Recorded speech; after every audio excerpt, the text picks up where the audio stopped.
What is ESG?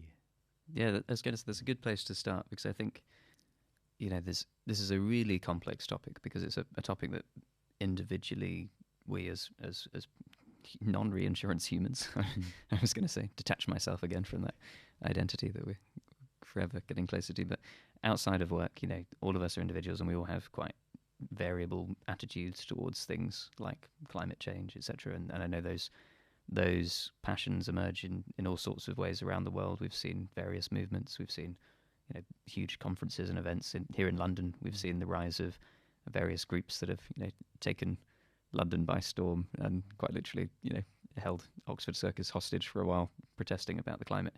And so it's a topic that's really, really important to a lot of people.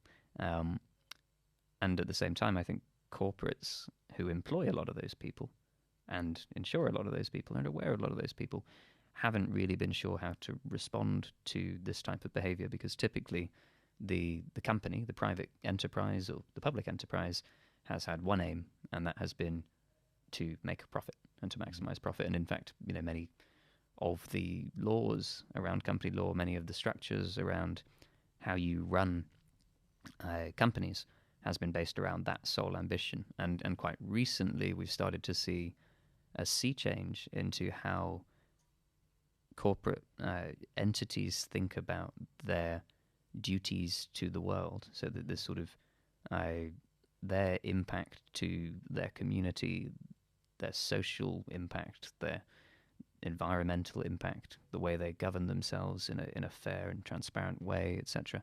And what I've done there is sort of give away what ESG stands for, because it is quite literally a framework by which companies are able to assess what is their impact on the environment, what is their impact to society as a whole, and what is their means of ensuring that their governance, which is the G, is appropriate for what they're trying to do, because their shareholders care.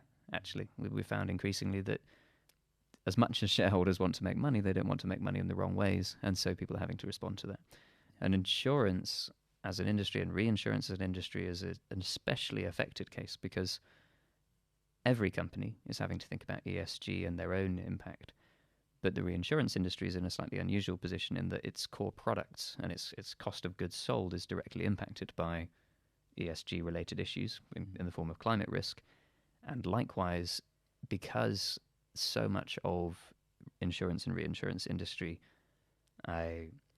capital, on one hand, all of the investment capital is locked up in investments which can be considered either good for the world or bad for the world. They have a potentially very powerful ethical role to play there, and equally, in terms of what they are prepared to insure, they have a enforcer type potential role there as well. But it's by no means that simple. There's huge amounts of challenge around. We'll talk a bit today, I think, about transition risk, and we'll talk a little bit around competition law and all sorts of other things, and not leaving industries or people behind in that process. But it's something where I think the insurance and reinsurance industry have found themselves in a extremely influential position, and we're now trying to work out what do we actually do with that position.